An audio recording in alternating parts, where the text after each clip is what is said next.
Bismillahirrahmanirrahim. Innal hamdalillah nahmaduhu wa nasta'inuhu wa nastaghfiruh wa na'udzu billahi min shururi anfusina wa min sayyiati a'malina. May yahdihillahu fala mudilla lahu wa may yudlil fala hadiya lahu.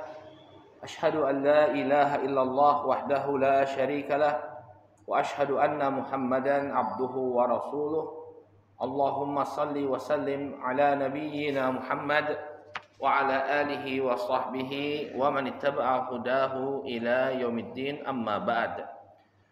Bapak dan ibu-ibu, kaum muslimin wal muslimat, jamaah Masjid Rawdatul Jannah yang semoga dirahmati oleh Allah.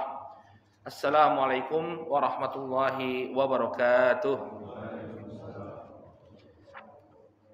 Alhamdulillah, puji dan syukur tak henti-hentinya kita panjatkan kepada Allah Subhanahu wa taala atas segala nikmat yang telah Allah Subhanahu wa taala anugerahkan kepada kita semua, terutama nikmat taufik dan hidayahnya, sehingga sampai saat ini kita masih bisa melaksanakan amalan ketaatan kepada Allah. Kita berharap mudah-mudahan Allah Subhanahu wa taala menganugerahkan keistiqomahan sampai akhir kehidupan kita. Amin ya rabbal alamin.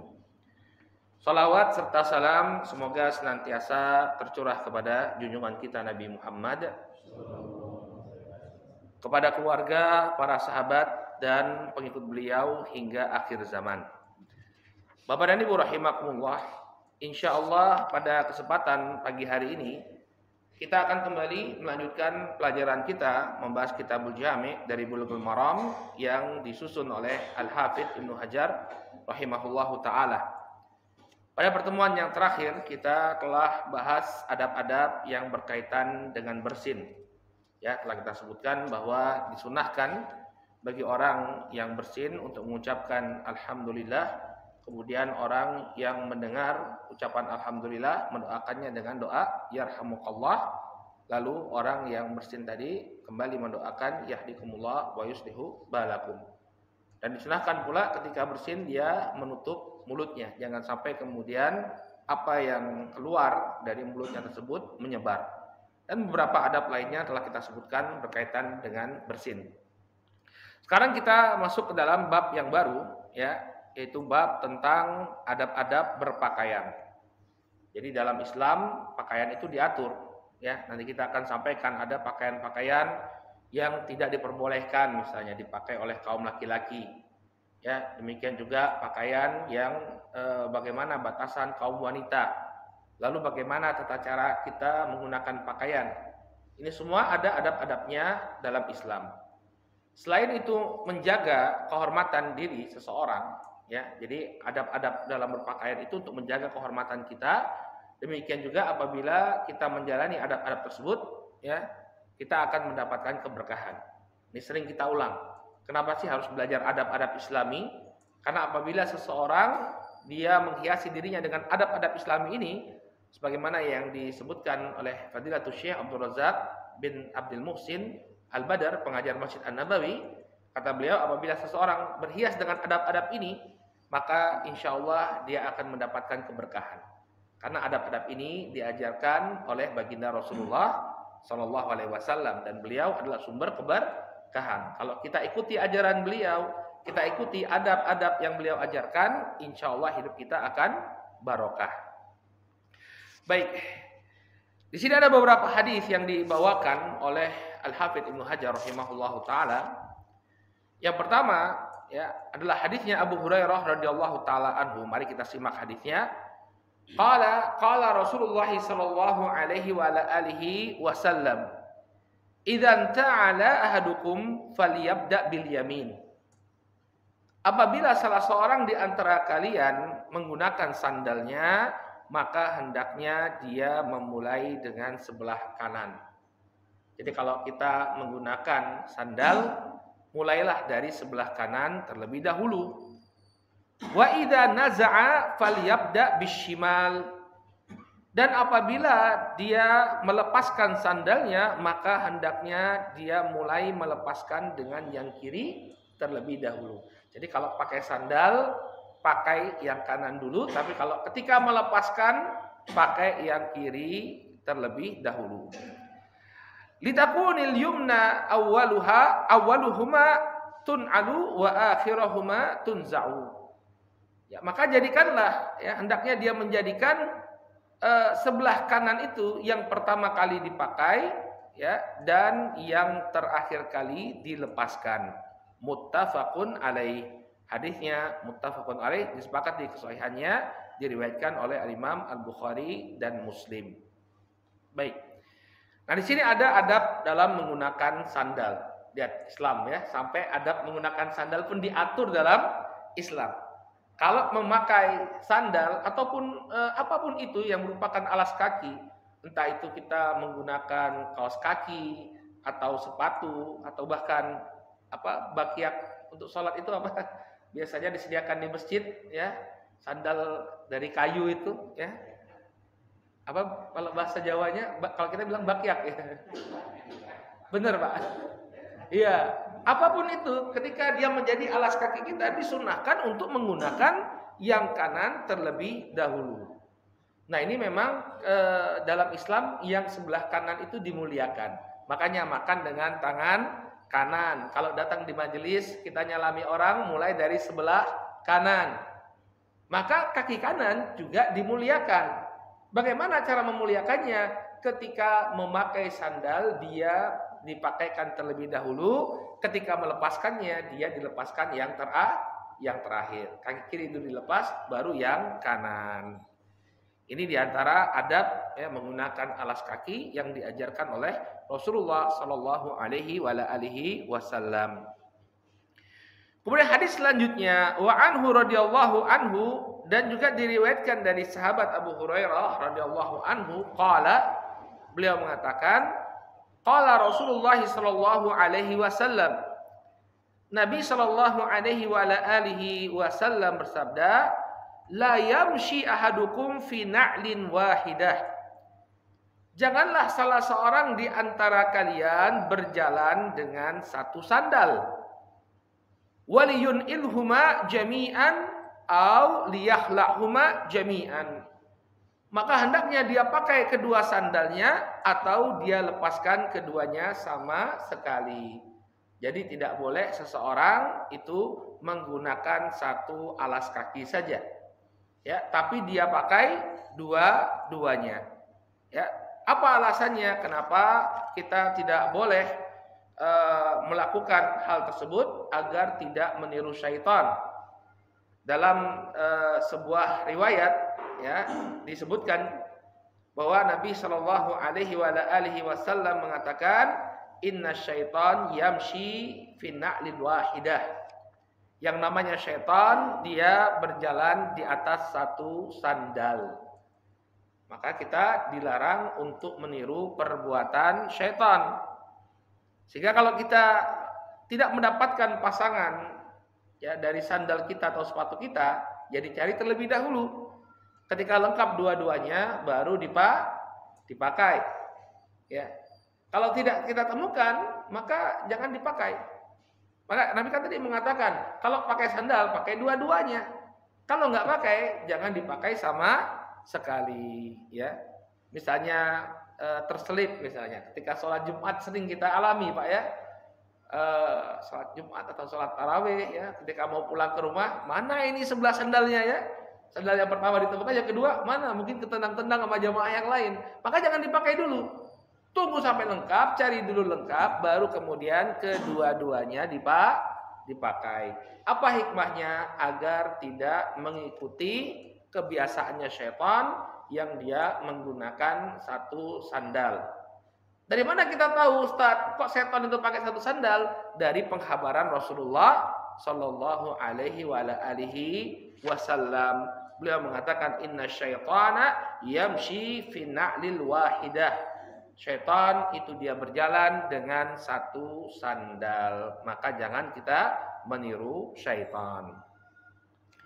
Kemudian hadis selanjutnya, jadi ini kita bacakan dulu hadis-hadisnya ya sampai selesai bab yang berkaitan dengan pakaian.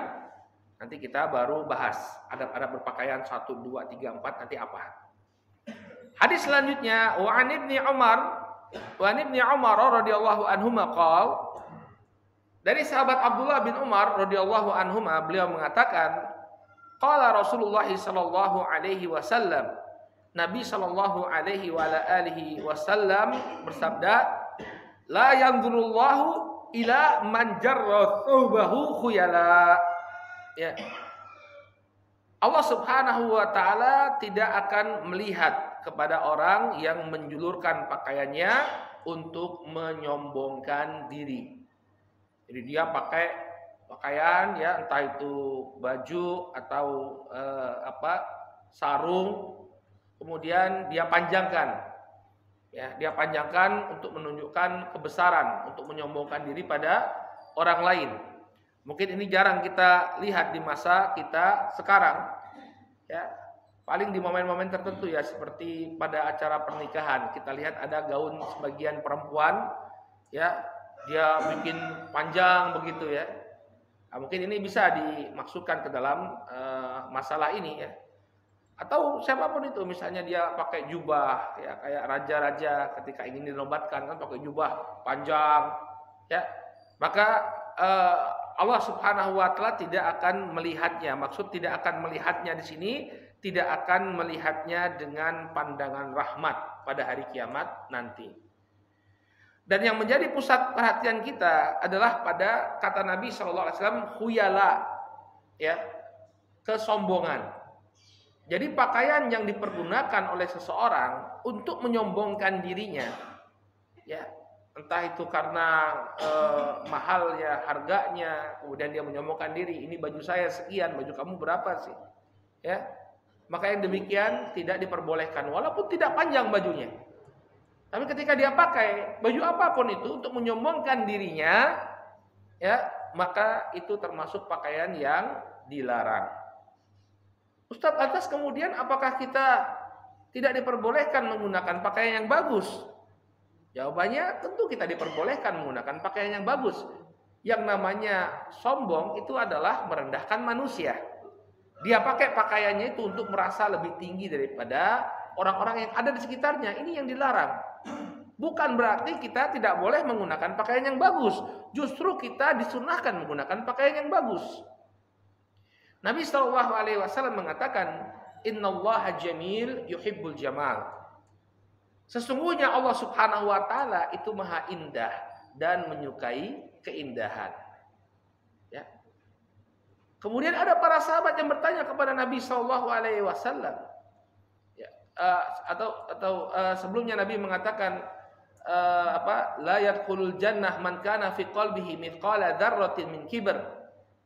Wahai Rasulullah mengatakan, barang siapa tidak akan masuk ke dalam surga orang yang di dalam hatinya terdapat sebesar dzarrah kesombongan. Dzarrah itu semut yang sangat kecil. Artinya kalau ada kesombongan secuil atau sekecil apapun pada hati seseorang, dia terancam tidak masuk surga. Maka kemudian kata para sahabat, wahai Rasulullah, di antara kami ada yang suka pakai pakaian yang bagus, pakai sandal yang bagus. Maka kata Nabi SAW, Innallaha jamil yuhibbul jamal. Sesungguhnya Allah Subhanahu wa taala itu maha indah dan menyukai keindahan. Jadi gak ada masalah Anda menggunakan pakaian yang bagus. Allah itu maha indah dan menyukai keindahan. Ya, itu bukan sombong. Kata Nabi, al-kibru batarul haqqu wa ghamtun nas. Kemudian kata beliau alaihi salatu wasallam, yang namanya sombong itu ya adalah ya batarul haq, menolak kebenaran. Sesuatu yang sudah benar, ya, sesuatu kebenaran yang tampak di matanya kemudian tidak mau dia ikuti, dia tolak. Itu yang namanya sombong. Ya, batarul haq wa ghamtun nas, dan merendahkan manusia. Ini definisi dari sombong. Bukan orang yang berpakaian bagus itu sombong, bukan orang yang pakai sandal bagus itu sombong, tidak. Tapi ketika dia merendahkan manusia, itulah yang namanya sombong. Ya. Nah, kembali kepada hadis tadi, maka yang dilarang itu adalah ketika seseorang menggunakan sebuah pakaian, ya, dia pakai untuk menyombongkan dirinya, Kemudian hadis yang terakhir yang beliau bawakan dalam bab ini, qala wa an Amr bin Shu'aib an abihi an jiddihi radhiyallahu taala anhum. dari Amr bin Shu'aib, dari bapaknya, dari kakeknya adalah Abdullah bin Amr bin Al-As. Beliau mengatakan, qala Rasul sallallahu alaihi wasallam, Nabi sallallahu alaihi wasallam mengatakan, qul washrab, makan dan minumlah, walbas, dan kenakanlah pakaian, wa tasaddaq, dan bersedekahlah, fi ghairi sarafin wala makhilah, tapi jangan berlebihan dan jangan menyombongkan diri. Akhrajahu Abu Dawud wa Ahmad, ya, wa 'allaqahu al-Bukhari. Hadis ini dikeluarkan oleh Imam Abu Dawud dan juga Imam Ahmad dalam musnadnya, dan dibawakan oleh Imam Al-Bukhari secara mu'allaq. Jadi hadis ini ada dalam Sahih Al-Bukhari tapi diriwayatkan secara mu'allaq. Apa itu artinya diriwayatkan secara mu'allaq? Tidak dibawakan sanad hadisnya oleh Al-Bukhari. Ya, jadi beliau tidak membawakan sanad hadisnya langsung dari Nabi alaihissalam, ya, atau dari Amr bin Shu'aib, dari bapaknya, dari kakeknya, tanpa sanad yang bersambung kepada beliau. Tapi hadis ini adalah hadis yang sahih, di mana Nabi Shallallahu Alaihi Wasallam memberikan kaidah ketika kita makan, minum, dan menggunakan pakaian, maka silakan, hukum asalnya terserah Anda mau menggunakan pakaian yang seperti apa, namun jangan kemudian berlebih-lebihan, makan berlebihan, minum berlebihan, kemudian menggunakan pakaian berlebihan, bahkan bersedekah. Ketika seseorang bersedekah dalam keadaan keluarganya membutuhkan nafkah, maka hendaknya dia mengatur sedekahnya, jangan sampai kemudian apa yang menjadi kewajiban dia terbengkalai. Dan juga ketika dia makan, minum, dan menggunakan pakaian, jangan kemudian dia menyombongkan diri. Ya, jadi seseorang hendaknya menjadi sosok yang tawadhu, ya, makan, minum, dan pakaiannya tidak dia pergunakan untuk menyombongkan diri. Wallahu taala alam. Ini hadis-hadis yang berkenaan dengan adab-adab berpakaian. Sekarang Bapak dan Ibu rahimakumullah, kita akan bahas tentang adab-adab berpakaian, ya, dengan lebih mendetail. Jadi bagaimana hendaknya pakaian yang dikenakan oleh seorang muslim dan muslimah? Yang pertama, bahwa hendaknya pakaian tersebut menutup aurat. Ya, saat dia berada di bersama orang lain, hendaknya pakaian yang dia kenakan itu menutup auratnya. Ya, mana batasan aurat?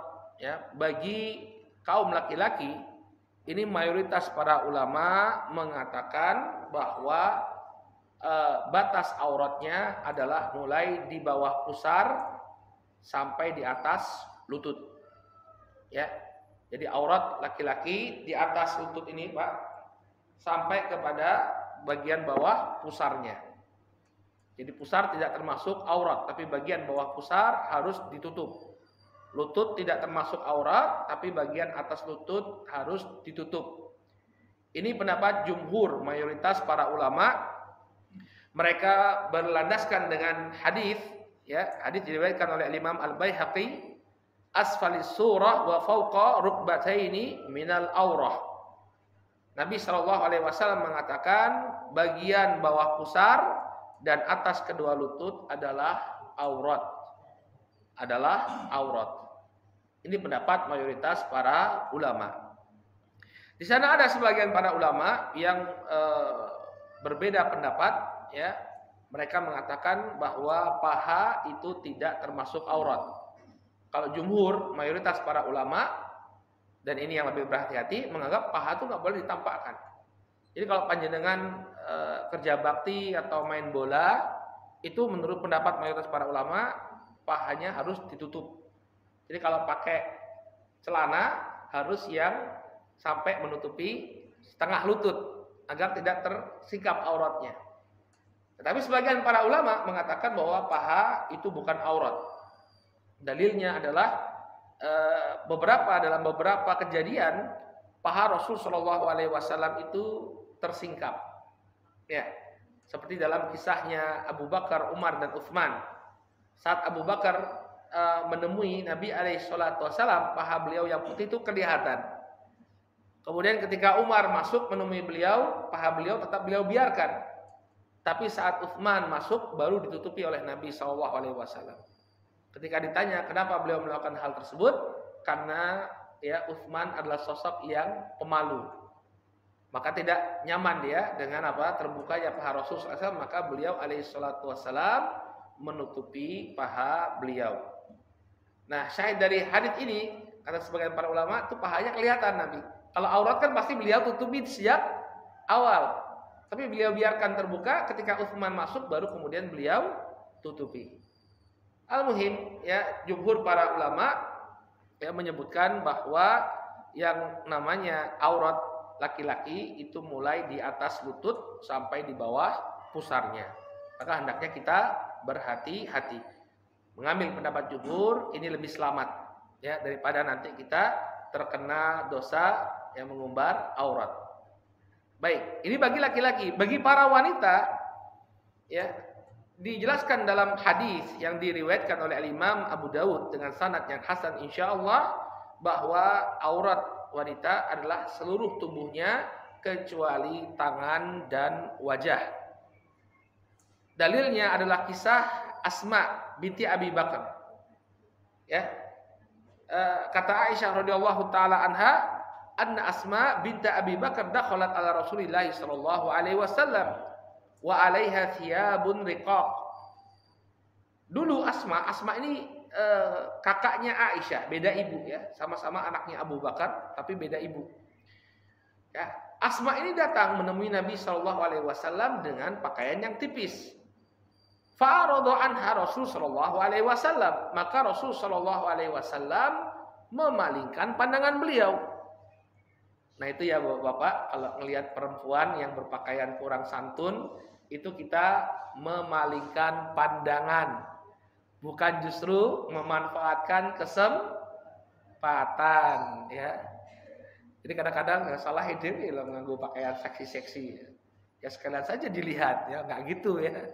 Nabi memalingkan pandangan. Demikian juga dalam hadisnya Al-Fadl bin Abbas ya, ketika Hajjatul Wada, ada wanita cantik datang kepada Nabi sallallahu alaihi wasallam meminta fatwa. Kemudian Al-Fadl bin Abbas melihat wajah wanita tadi, ya.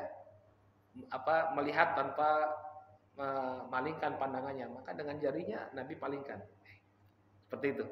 Artinya apa? Jangan lihat gitu ya. Lihat pertama nggak apa-apa, tapi begitu tahu ini membuat fitnah, jangan terus-menerus dilihat.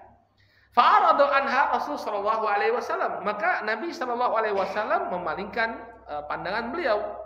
Waqal, kemudian beliau mengatakan, ya Asma, innal mar'ata idza balaghatil mahid lam tasluh an yura minha illa hada wa hada. Wahai Asma, apabila seorang wanita itu sudah haid, artinya dia sudah balighah, maka tidak boleh tampak darinya kecuali ini dan ini. Sambil Nabi mengisyaratkan kepada wajah dan kedua tangannya. Wajah dan kedua tangannya. Nah, baik. Maka apa yang bagi para wanita ya, untuk auratnya yang tidak boleh dia tampakkan adalah seluruh tubuhnya, dikecualikan dikecualikan wajah dan kedua tangannya, wajah dan kedua telapak tangannya. Dan demikian juga pakaian wanita ya, selain dia menutup aurat, tidak boleh menggunakan pakaian yang tipis. Lihat ini, Nabi SAW memalingkan pandangannya, nggak boleh pakai pakaian tipis dan juga ketat. Jadi walaupun dia sudah berhijab ya, yang kelihatan cuma wajah dan tangannya, tapi nggak boleh pakai pakaian yang ketat yang menunjukkan lekuk-lekuk tubuhnya. Dalam hadis yang diriwayatkan oleh Al-Imam Muslim, ya Nabi SAW mengatakan, sinfani min ahli nar lam arahuma.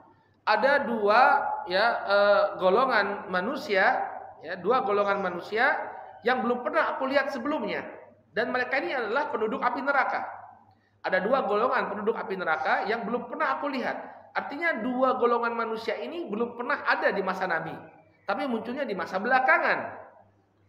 Yang pertama adalah qaumun ma'ahum siyat ka'adnabil baqar yadribuna bihan nas. Yang pertama adalah orang-orang yang memiliki cambuk seperti ekor sapi yang mereka pergunakan untuk memukuli atau mencambuki manusia. Maksudnya orang-orang yang punya kekuasaan kemudian melakukan kedoliman kepada rakyatnya, dia cambuki ya rakyatnya dengan cambuk yang seperti ekor sapi. Ini belum ada di masa Nabi, tapi akan muncul di suatu zaman dan mereka akan dimasukkan ke dalam api neraka. Yang kedua, wanisaun kasiyatun ariyat, ma'ilatun mumilat, ru'usuhunna ka'asnamil bakht, al-ma'ilah. Kemudian golongan yang kedua adalah wanita yang berpakaian tapi telanjang.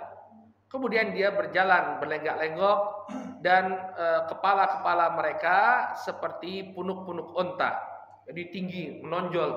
Ya, rambutnya diikat kemudian dikepang sampai ke atas, ya. Kemudian dia layat hulna al-jannah wa la yajidna rihaha. Maka mereka ini tidak akan masuk ke dalam surga dan tidak akan mencium aroma surga. Wa inna rihaha la yujad min masirati kada wa kada. Padahal ya aroma surga itu tercium dari jarak sekian dan sekian. Artinya tercium dari jarak yang jauh. Nah, di sini Nabi mengatakan bahwa termasuk penduduk neraka adalah wanita yang berpakaian tapi telanjang. Ada beberapa tafsiran dari para ulama tentang apa makna berpakaian tapi telanjang. Yang pertama artinya adalah wanita yang tidak bersyukur. Ya, berpakaian tapi telanjang, dia artinya diberi anugerah oleh Allah Subhanahu wa taala, tapi seakan-akan ya anugerah tersebut tidak dia hargai sama sekali. Saya nggak pernah dapat apa-apa. Maka wanita seperti ini adalah wanita penghuni surga, wanita yang tidak bersyukur. Kemudian sebagian para ulama menafsirkan kasiyatun ariyat, berpakaian tapi telanjang, adalah dia menggunakan pakaian yang tipis. Kalau ada orang pakai pakaian yang tipis, kita katakan dia pakai pakaian atau tidak? Pakai. Tapi dalamnya masih bisa kelihatan. Ya, maka seakan-akan dia tidak berpakaian. Nah, ini mohon maaf, ini kadang-kadang kebaya-kebaya modern itu ya, kalau kita lihat sudah ketat, kemudian kelihatan kulitnya. Apa bahasa bahannya itu? Brokat apa itu? Ya, kebaya brokat yang dalamnya masih kelihatan. Nggak boleh yang seperti ini. Ya. Atau yang kedua, kasiyatun ariyat, ketat, atau kasiyatun ariyat artinya tipis sehingga kelihatan bagian dalamnya. Maka pakaian wanita ini hendaknya tidak ketat dan tidak transparan. Ya, tidak transparan. Jadi sebenarnya kebaya itu, Pak, ya. Kebaya itu dari bahasa Arab, abaya. Ya, kalau kita lihat kebaya zaman dahulu itu kan besar, tebal, dan warnanya hitam. Kita bisa lihat ya, kayak Ibu Kartini itu ya, ada foto lamanya sama suaminya itu dia pakai kebaya. Kebaya itu panjang segini, kemudian tebal dan hitam. Jadi sebenarnya yang mengenalkan konsep kebaya itu adalah orang Islam ya. Ketika masuk ke Jawa, dahulu di Jawa itu wanita-wanitanya tidak menggunakan pakaian, artinya cuma pakai kain saja ataupun bagian atasnya itu tidak menggunakan pakaian apapun. Kita bisa lihat di relief-relief candi. Ya. Jadi seperti itu wanita di Nusantara. Jadi sama kayak laki-laki, bertelanjang dada. Kalau Bapak lihat di candi itu ya, perempuannya itu kelihatan ya. Jadi mereka nggak pakai pakaian. Bahkan sampai di Bali, kan Bali itu kan yang belum kemasukan Islam. Ada masuk Islam tapi nggak Islam seluruhnya. Kan sampai tahun 60-an 70-an itu di kampung-kampung tuh perempuannya belum pakai baju, Pak, cuma pakai kain saja. Nah, kemudian masuk Islam, diperkenalkanlah konsep pakaian luar. Pakaian luar itu dalam bahasa Arab namanya abaya. Kemudian ya mohon maaf ya, sebagian kita sulit menyebut ain itu sulit. Ya, abaya susah nyebutnya. Akhirnya menjadi kebaya. Jadi sebenarnya konsep kebaya itu adalah pakaian luar yang dikenalkan oleh Islam kepada wanita Nusantara. Tapi kemudiannya dimodif-modif. ada kebaya yang transparan, ya sebenarnya kebaya pakaian yang luar, pakaian luar yang menutup tubuh wanita secara sempurna. Baik, maka ini pakaian yang perlu adab berpakaian yang perlu kita perhatikan. Kemudian di antara adab berpakaian adalah kita menggunakan pakaian yang bagus sesuai dengan kemampuan.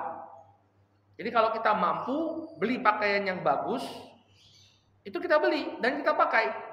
Dahulu ada seorang sahabat, ya, namanya Abul Ahwas, di mana dia menggunakan pakaian yang lusuh. Maka Nabi sallallahu alaihi wasallam mengatakan, "Alaka malun? Tidakkah engkau memiliki harta?" Maka dia mengatakan, "Iya, saya punya harta." Lalu Nabi sallallahu alaihi wasallam mengatakan, "Min kullil mal," ya. Dari apa saja hartamu? Apa harta yang kau miliki? Kemudian dia mengatakan, "Atani Allahu minal ibil wal ghanam wal khail wal raqiq." Saya punya unta, saya punya kambing, ya, saya punya kuda. Artinya dia punya banyak harta. Maka Nabi SAW mengatakan, "Fa idza ataqallahu malan falyura 'alaika atharu ni'matillahi wa karamatihi." Ya, apabila Allah memberikan kepadamu harta, maka tunjukkanlah wujud dari nikmat yang telah Allah berikan dan kedermawanan Allah. Ya. Artinya jangan kemudian kamu punya harta, kemudian tidak kamu tunjukkan bahwa kamu punya nikmat, Allah berikan nikmat. Sehingga tampil lusuh, itu bukan sunnah, ya. Kalau seseorang mampu loh, ya. Kalau dia punya kemampuan, dia tampil rapi, tampil bagus. Dia beli pakaian yang bagus. Ya, untuk apa? Menampakkan bahwa Allah telah berikan nikmat kepada dirinya. Jangan pelit. Nah, kita kan kadang-kadang udah pakai baju apa adanya, padahal dia mampu untuk membeli baju yang bagus.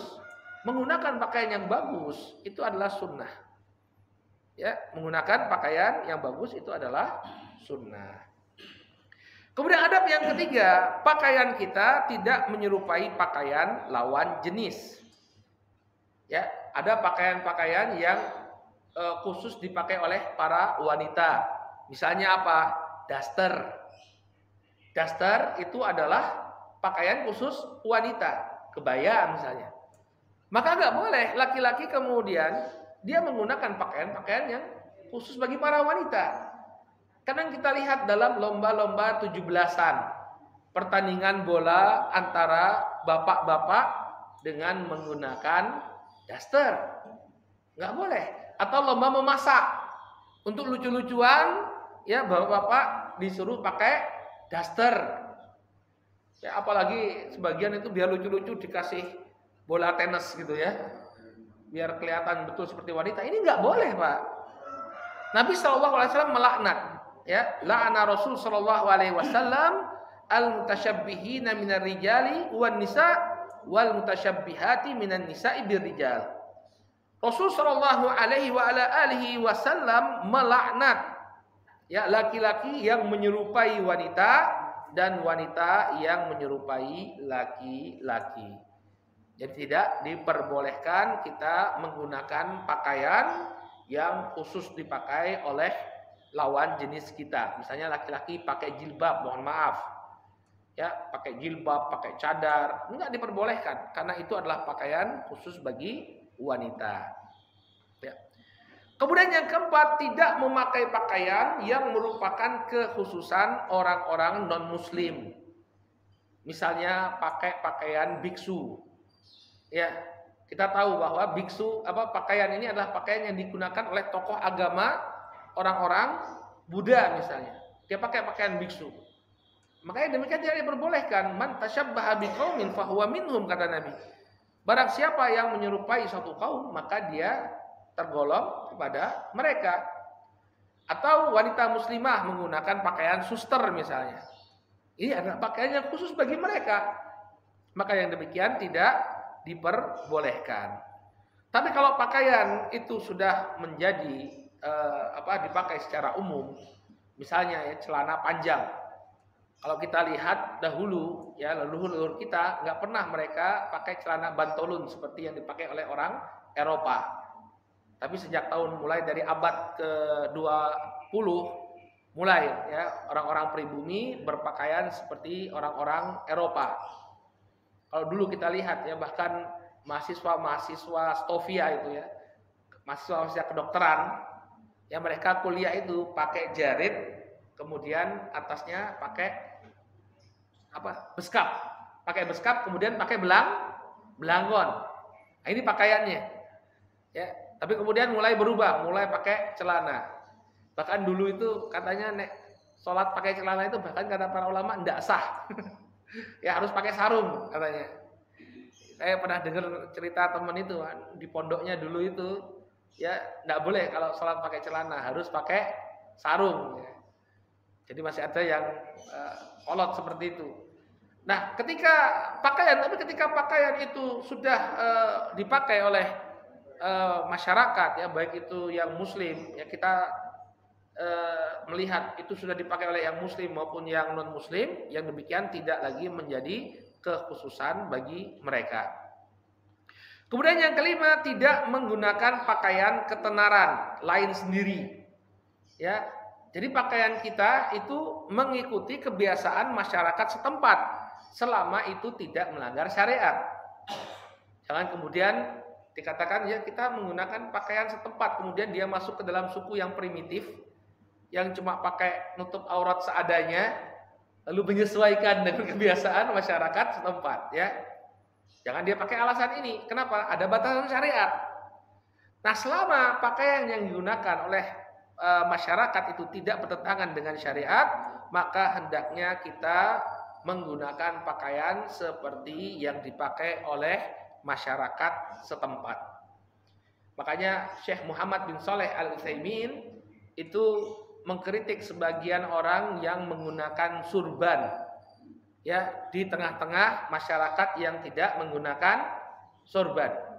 Jadi kata beliau, sorban itu bukan sunnah. Nabi pakai sorban karena orang Arab menggunakan surban.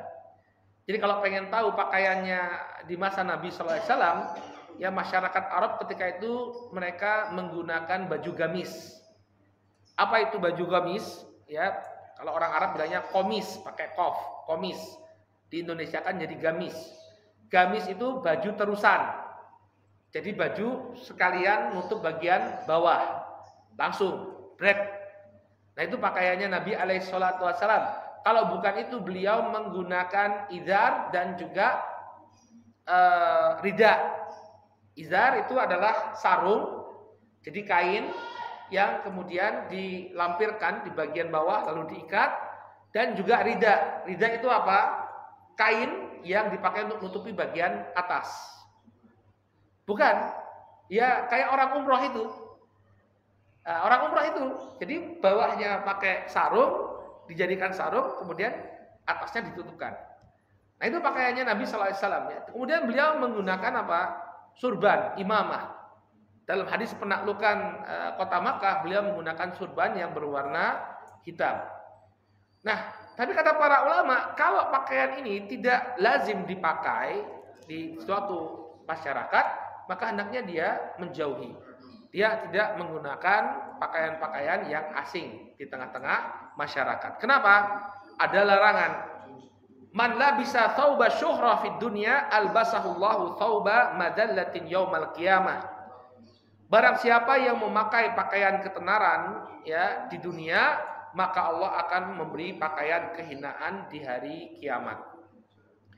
Nah, kata para ulama, di antaranya Syekhul Islam Ibnu Taimiyah rahimahullah, bahwa pakaian ketenaran ini bukan hanya pakaian yang bagus dan megah, tapi juga pakaian yang jelek. Seperti ada sekarang itu dijual di sebagian mall pakaian yang dirobek-robek, kaos robek-robek, jeans dirobek-robek. Maka sama saja, mau baik itu pakaian kemegahan, demikian juga pakaian yang menunjukkan kerendahan, itu selama dia berbeda, tidak sama dengan apa yang dipakai oleh masyarakat, dia menjadi pakaian syuhrah. Kemudian apalagi adabnya? Adab di antara adabnya bahwa laki-laki dilarang menggunakan emas dan sutra. Tidak boleh pakai cincin emas, jam tangan emas, ya, atau anting-anting emas, kalung emas, tidak boleh. Nah ini sering kita lihat ya, sebagian laki-laki pakai kalung emas, itu nggak diperbolehkan. Pakai kalung saja kata para ulama ini niru wanita, apalagi kalungnya yang dipergunakan adalah kalung emas, jam tangan emas nggak boleh, Rolex sekian karat emasnya nggak boleh. Nabi mengatakan ahalla dzahabu wal harir li inathi ummati wa hurrima ala dzukuriha. Yang namanya emas dan sutra itu dihalalkan bagi kaum wanita dari umatku dan diharamkan kepada laki-lakinya. Jadi kita tidak boleh menggunakan emas. Yang dimaksud emas ini emas kuning ya. Kalau emas putih itu namanya saja emas, tapi pada hakikatnya dia bukan emas. Jadi yang namanya emas itu unsur kimianya itu apa? AU, AG apa AU, Pak? AG itu perak. AU, aurum. Unsurnya aurum, AU. Itu yang enggak diperbolehkan. Nah, Ustaz, bagaimana dengan gigi palsu dari emas? Ya, apakah ini termasuk larangan? Jawabannya tidak. Jadi yang dilarang itu ketika dia dijadikan perhiasan. Tapi kalau untuk mengganti organ tubuh, yang demikian tidak mengapa. Dalilnya adalah kisah sebagian para sahabat yang mengalami keterputusan, hidungnya itu putus, Pak. Ya, hidungnya itu terputus, kemudian membusuk. Maka kemudian Nabi Shallallahu Alaihi Wasallam perintahkan untuk membuat cuping hidung dari emas. Kemudian emas itu adalah logam yang bersahabat dengan kulit kita. Maka ketika dia untuk mengganti cuping hidungnya yang terputus, Nabi perintahkan untuk menggantinya dengan emas. Ya. Adapun sutra ini juga tidak diperbolehkan. Ya, tidak diperbolehkan. Para ulama menjelaskan kenapa tidak diperbolehkan, karena sutra ini memiliki karakter yang sangat lembut dan itu bisa menghilangkan sisi maskulin dari seorang laki-laki. Jadi laki-laki itu harus kelihatan kejantanannya. Jangan kemudian lemah gemulai seperti para wanita. Nah, bahan sutra ini kata para ulama, dia membuat seseorang itu lembut ya. Kehilangan apa? Kejantanannya. Maka laki-laki tidak menggunakan sutra ya dan juga emas. Kemudian juga di antara adab laki-laki ya adalah mereka tidak memanjangkan ya kain mereka di bawah mata kaki. Ya, Nabi SAW mengatakan ma asfala minal ka'baini minal izar fa finnar.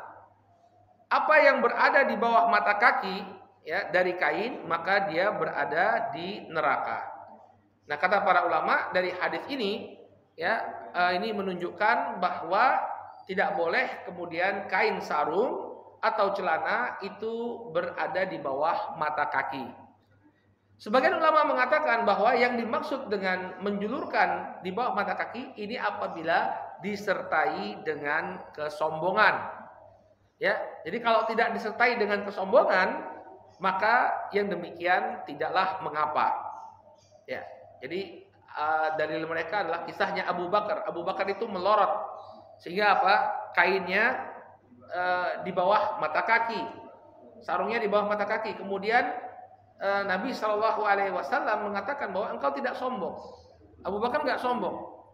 Ya melorotnya itu karena beliau badannya terlalu kurus. Ya, badannya terlalu kurus sehingga di bawah mata kaki. Jika kata para ulama, sebagian para ulama mengatakan kalau tidak disertai dengan kesombongan maka tidak mengapa.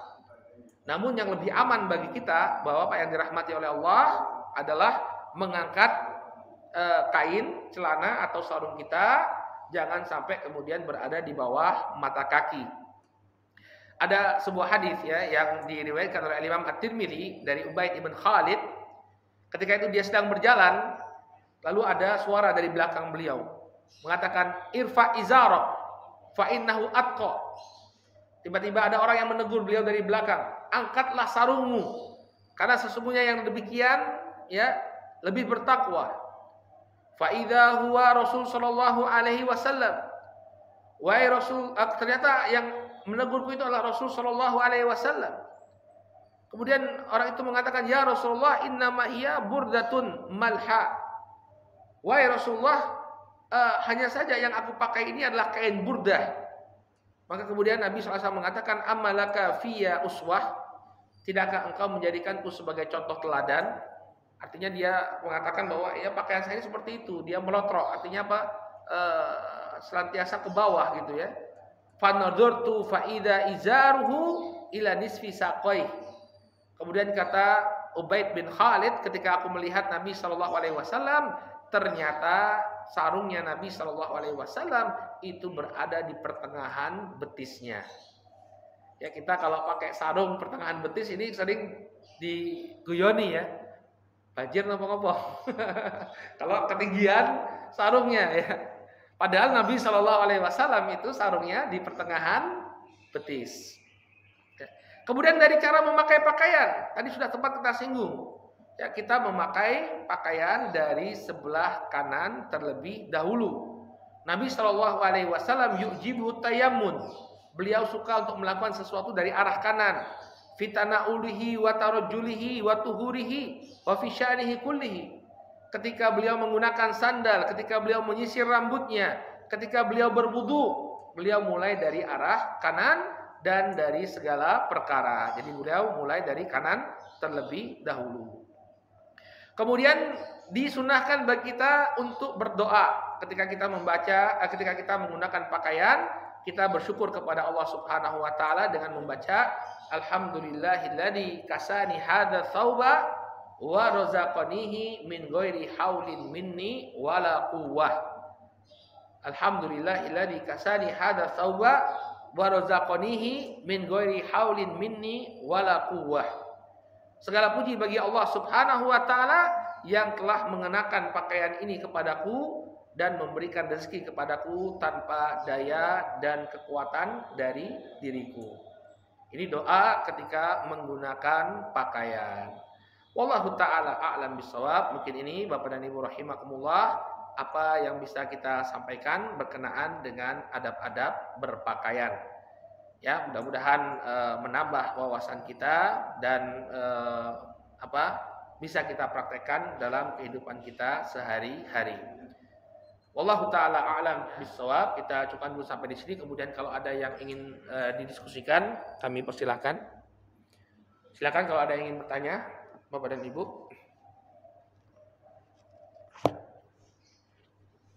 Dari ibu-ibu mungkin? Tidak ada?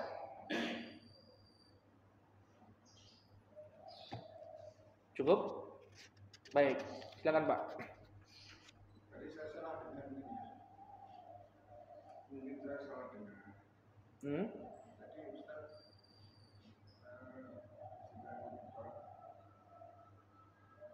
laki-laki tidak boleh mengikuti lomba masak. Bukan, tidak boleh menggunakan daster. Enggak itu enggak yang bukan dengan masak.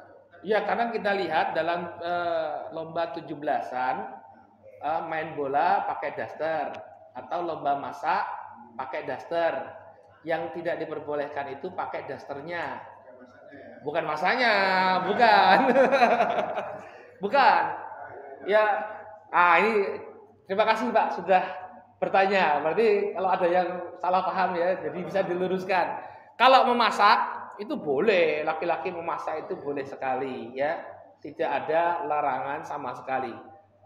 Justru kalau kita lihat chef-chef itu kebanyakan laki-laki ya, kebanyakan laki-laki. Jadi bukan memasaknya yang tidak diperbolehkan. Ya, tapi menggunakan pakaian perempuan itu yang tidak diperbolehkan. Laki-laki pakai kebaya, ya, pakai daster, itu yang tidak diperbolehkan. Baik, ada lagi yang ingin tanyakan? Silakan Bapak dan Ibu. Ya. Kalau tidak ada, kita cukupkan dulu sampai di sini. Insya Allah di pertemuan yang akan datang kita masuk ke dalam bab yang baru. Bab tentang berbakti kepada orang tua dan menyambung silaturahim. Ini juga penting bagi kita untuk kita ketahui ya, kita punya kewajiban kepada orang tua dan punya kewajiban kepada karib kerabat. Ya, insya Allah kita akan bahas pada pertemuan yang akan datang biidznillah taala. Nakif ilahuna, kita tutup dengan doa kafaratul majlis. Subhanakallahumma wa bihamdika asyhadu an la ilaha illa anta astaghfiruka wa atubu ilaik. Assalamualaikum warahmatullahi wabarakatuh.